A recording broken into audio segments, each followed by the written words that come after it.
XRP के chart में कुछ चीजें हो रही हैं जो बहुत पॉजिटिव हो रही हैं और कुछ चीजें नॉट सो गुड। क्या आपको यहाँ पे इन्वेस्ट करना चाहिए या फिर आपको बेटर प्राइस का वेट करना चाहिए, और अगर आप ऑलरेडी इन्वेस्टेड हो तो आपको क्या करना चाहिए? Let's find out. Hello, WhatsApp my peeps, कैसे हो आप लोग? आज डिस्कस करेंगे एक्सआरपी के बारे में, क्योंकि एक्सआरपी ने हमारा जो पोल है वो जीत लिया है और अच्छे मार्जिन से जीता है। कुछ लोग इससे बहुत खुश होंगे, मुझे बहुत सारे डीएम्स भी आए एक्सआरपी के बारे में। So without wasting much time, let's get started. यहाँ पे आ गए हम सीधा चार्ट पे। एक्सआरपी का ना एक ट्राइंगल वाले पैटर्न में चल रहा है, बहुत टाइम से इस ट्राइंगल वाले पैटर्न में चल रहा है, और बेस कहाँ ले रहा है? $0.5 के आसपास, यानी 40 इंडियन रुपीज के आसपास बेस ले रहा है। अभी करंट प्राइस जो चल रहा है वो ऑलमोस्ट $0.75 के आसपास चल रहा है, जो बनता है ऑलमोस्ट 60 इंडियन रुपीज। ठीक है, तो क्या प्राइस यहाँ से $0.5 वापस नीचे जा सकता है या फिर यहाँ से सीधा ऊपर जाएगा? देखते हैं।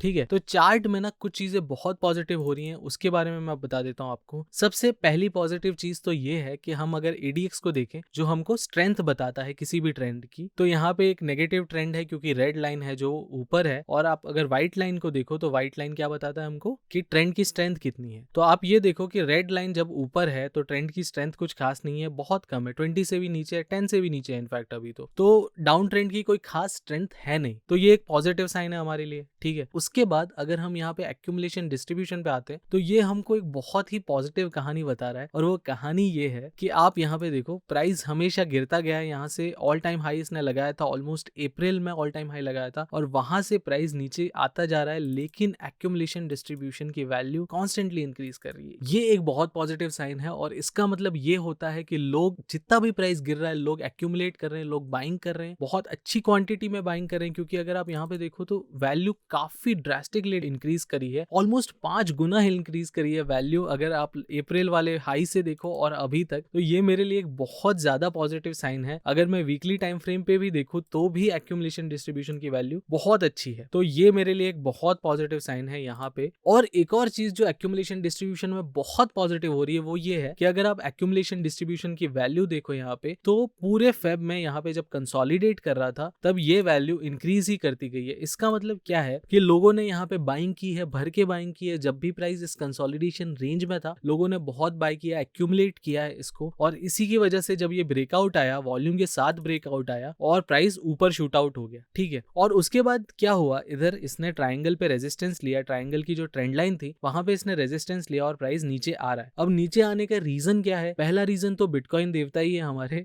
बिटकॉइन देवता सपोर्ट नहीं कर रहे, और जब तक वो सपोर्ट नहीं करेंगे तो ऑल्ट कॉइन्स ऊपर नहीं जा सकते, अच्छे से ऊपर नहीं जा सकते, कितनी भी कोशिश कर ले। तो बिटकॉइन देवता इन सब के राजा हैं, और वो नहीं चाहते कि ये ऊपर जाए, तो ये नहीं जाएंगे, सिंपल सी बात है। अब क्या बोलूं मैं, मुझे ये लगता है कि इस वजह से प्राइस नीचे आया है। तो क्या प्राइस और नीचे जा सकता है? इस क्वेश्चन का भी मैं आंसर दूंगा, और एक और क्वेश्चन है उसका आंसर दूंगा कि कब ये अपना स्विंग लो लगाएगा, उसका आंसर भी देना पड़ेगा ना, कि लो कहाँ पे और कहाँ पे आप बाइंग कर सकते हो। बहुत अच्छी। ठीक है, तो अगर हम फिबोनाची लेवल्स देखें तो फिबोनाची लेवल को बहुत अच्छे से फॉलो कर रहा है, और यहाँ पे इसने $0.8 मतलब ऑलमोस्ट 65-66 रुपीज के आसपास इसने रिजेक्शन लेके प्राइस नीचे आ रहा है, और हो सकता है ये वापस चला जाए $0.52 के आसपास, मतलब ऑलमोस्ट 41-42 रुपीज के आसपास प्राइस चला जाए, ये पॉसिबिलिटी है। लेकिन उससे पहले एक लेवल आता है जो हमारी इस रेंज का सपोर्ट है, वो लेवल भी अब बहुत इंपॉर्टेंट हो गया, जो ऑलमोस्ट $0.63 मतलब ऑलमोस्ट 50 इंडियन रुपीज के आसपास है वो लेवल। ठीक है, तो अगर ये लेवल होल्ड कर लेता है तो बहुत अच्छी बात है, हमको वापस एक अप मूव देखने को मिल सकता है। लेकिन अगर ये नहीं रहता तो नेक्स्ट नीचे बहुत स्ट्रॉन्ग सपोर्ट है $0.5 के आसपास, मतलब 41-42 रुपीज के आसपास बहुत स्ट्रॉन्ग सपोर्ट है। ठीक है, और एक और बहुत इंपॉर्टेंट और इंटरेस्टिंग चीज ये हो रही है यहाँ पे कि हम यहाँ पे वॉल्यूम प्रोफाइल इंडिकेटर को देख रहे हैं, और उसका पॉइंट ऑफ कंट्रोल है $0.8 के आसपास, मतलब 64 रुपीज के आसपास उसका पॉइंट ऑफ कंट्रोल है। वहां से प्राइस नीचे जा रहा है, और इसका मतलब ये थोड़ा सा चिंता का विषय हो सकता है मेरे लिए। क्यों? क्योंकि यहाँ से प्राइस अगर ऊपर जाता तो एक पॉजिटिव साइन होता, लेकिन यहाँ से प्राइस नीचे जा रहा है, मतलब ये एक पॉसिबिलिटी है कि प्राइस थोड़ा सा ज्यादा नीचे करेक्शन आ जाए 40 रुपीज के आसपास। लेकिन वो ट्राइंगल ब्रेक करके और नीचे जा सकता है क्या, ये भी बताऊंगा। ठीक है, अभी के लिए एक पॉजिटिव चीज ये हुई है यहाँ पे कि स्टोकेस्टिक में दो डाइवर्जेंसेस बन गई हैं बुलिश। ठीक है, इसका मतलब ये है कि प्राइस यहाँ से ऊपर जाना चाहिए था, लेकिन गया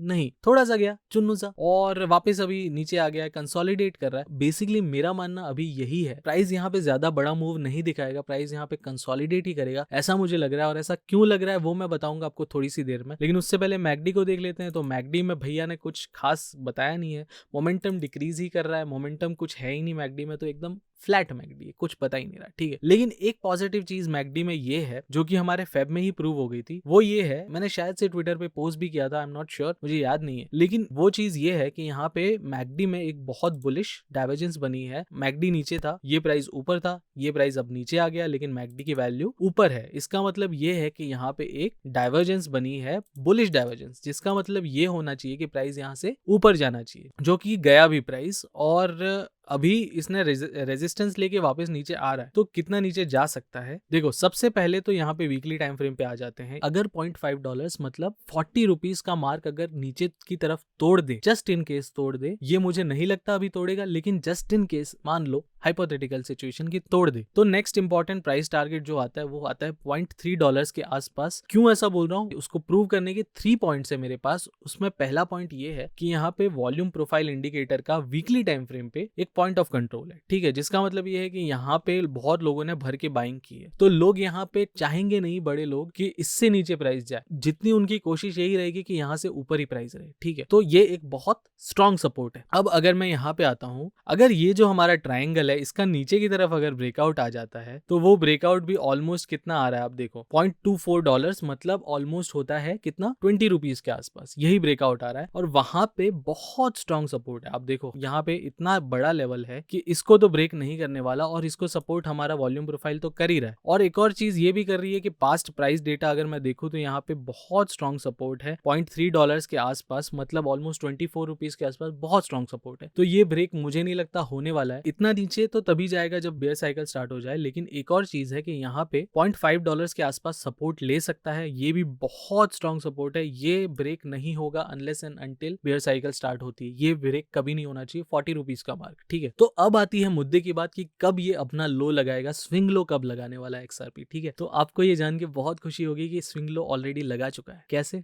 बताता हूँ। तो देखो, सबसे पहले हमने फिब टाइम एक्सटेंशन ड्रॉ किए हैं इस लो से, हमारा जो ऑल टाइम हाई था, लाइफ टाइम हाई था वहां पे, और ये हमको क्या बताता है, अगला नेक्स्ट हाई या नेक्स्ट लो कब लगाएगा इसकी वैल्यू बता देता है, इसका डेट बता देता है, ठीक है। तो ये बहुत अच्छी चीज है। तो यहाँ पे इसने जो नेक्स्ट प्रेडिक्ट किया, ये बाकी सारी चीजें उसने अपने आप से प्रेडिक्ट की, ठीक है। तो उसने ये जो प्रेडिक्ट किया है अपना 26 जुलाई का लो इसने प्रेडिक्ट किया था, सिर्फ एक वीक का डिफरेंस था। ये मैं वीकली टाइम फ्रेम पे देख रहा हूँ, अगेन ये डेली टाइम फ्रेम पे वर्क इतना एक्यूरेटली नहीं करता, मस्त मस्का वर्क करता है वीकली टाइम फ्रेम पे, ठीक है, एकदम एक्यूरेट। उसके बाद इसने नेक्स्ट प्रेडिक्ट किया अपना हाई, स्विंग हाई, यहाँ पे ऑलमोस्ट 8 नवंबर को, एग्जैक्ट उसी डेट को इसने अपना हाई लगाया। आप देखो यहाँ पे देख सकते हो, अभी ये बोल रहा है कि इसने यहाँ पे 21 फेब को लो लगा दिया है। वैसे इसने अगर लो की मानू तो मैं यहाँ पे इसने इससे 4 वीक पहले लगाया है, तो क्या पॉसिबिलिटी है एक लो यहाँ पे लगा दे, ये भी पॉसिबिलिटी है। सारे फैक्टर्स को कंसीडर करके मुझे ये नहीं लगता कि ज्यादा बड़ा मूव आ सकता। अब एक लास्ट चीज आ जाती है कि मैं ये कब कंफर्म करूंगा कि यहाँ से ऊपर ही जाने वाला है, यहाँ से नीचे अब मुड़ के नहीं देखेगा। ये मैं तभी कंफर्म करूंगा जब ये फर्स्ट टारगेट, ये वाला जो है $0.8 मतलब 64 इंडियन रुपीज, ये मार्क क्रॉस करके डेली बेसिस पे क्लोजिंग दे दे, तो मैं एक कंफर्मेशन दे सकता हूँ कि यहाँ से प्राइस ऊपर जा सकता है। लेकिन अगर आपको सेफ साइड खेलना है, एकदम मस्का सेफ खेलना है ना, तो मेरा जो लेवल रहेगा वो ऑलमोस्ट $0.9 के आसपास रहेगा, मतलब 73 रुपीज के आसपास। इस मार्क को अगर डेली बेसिस पे क्लोज कर दे तो मुझे ये लगेगा कि प्राइस यहाँ से ऊपर ही जाने वाला है। अब उसमें मैं एक चीज और देखूंगा, वॉल्यूम भी देखूंगा और बाकी इंडिकेटर्स भी देखूंगा, लेकिन वो जब होगा तब देखेंगे। अभी के लिए चार्ट मैंने आपके सामने एकदम खुली किताब की तरह रख दिया है, ठीक है। ऑल राइट, आज के लिए इतना ही, साइनिंग ऑफ।